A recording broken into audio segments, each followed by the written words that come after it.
fear the winds of adversity. A kite can only rise against the wind and not with it. During periods of adversity and crisis, the problems we face tend to be increasingly more and more complex. And our brains tend to fall into an increasingly complex pattern of thinking. The best solutions to complex problems are found by avoiding complexity and embracing simplicity. It is only by avoiding complexity and embracing simplicity that we can create shared common understanding and collaborative execution. That is the foundation of this program, culture in the current context. Here's the structure. First, we talk about trends over time. This is about how this pandemic, more than anything else, will not be known for giving us new trends, but accelerating pre-existing trends. Then we're going to talk about the future workforce and what that looks like. We want to give you a set of tools that you could begin to apply starting tomorrow to ensure that you build a strong culture for the future workforce. Then we're going to talk about threats to success. Those threats to success are 4 areas that we need to be working on today in order to ensure that we not only survive, but that we thrive in the current and future context. So specifically, when we talk about trends over time, the trend over time we will be focused on is working from home. Working from home pre-existed the pandemic. It has been accelerated by it. We'll talk a little bit about the history of working from home and why it's truly here to stay.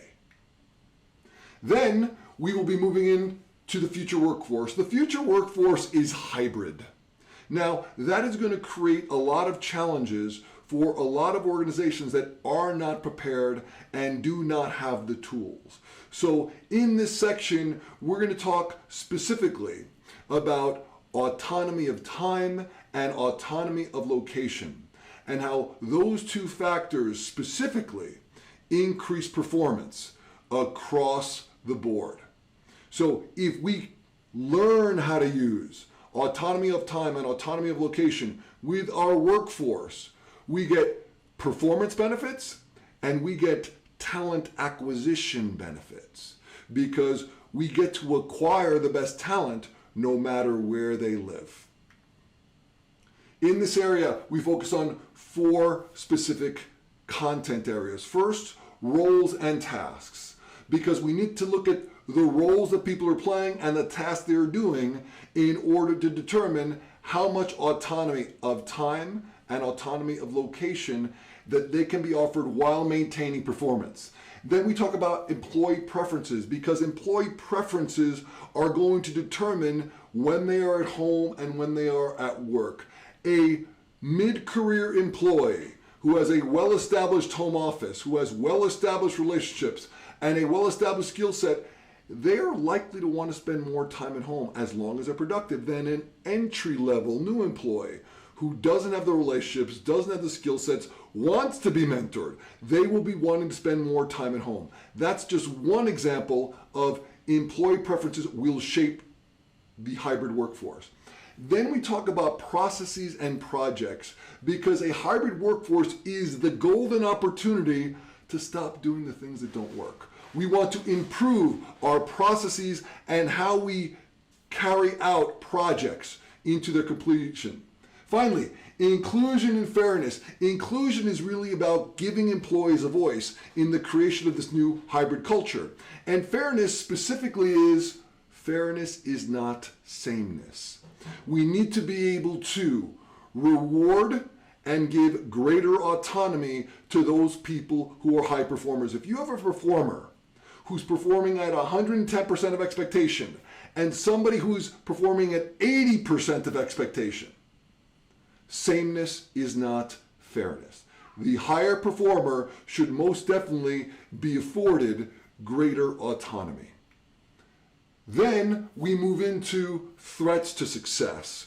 Threats to success are the specific areas that we must focus on today. Those areas include Lack of connection, because when we move towards a hybrid workforce, one of the challenges is maintaining those human connections. Poor communication, because again, when we're in a hybrid environment, communication can be less than expected. So we talk specifically about synchronous communication versus asynchronous communication. Then we talk about insufficient knowledge sharing. Every company we have ever worked with has people in the organization who have information that is only captured in their heads, which means we need to be able to provide that information to other people, even if they are in a hybrid environment, not co-located. Finally, inadequate evaluations and compensation. Here we talk about how do we evaluate people who are in a hybrid workforce? How do we evaluate people who we don't see every day? And finally, what's going on with compensation as the workforce is moving into a more hybrid culture, hybrid format? So these are the areas, these are the threats that we must focus on today. Let's get started.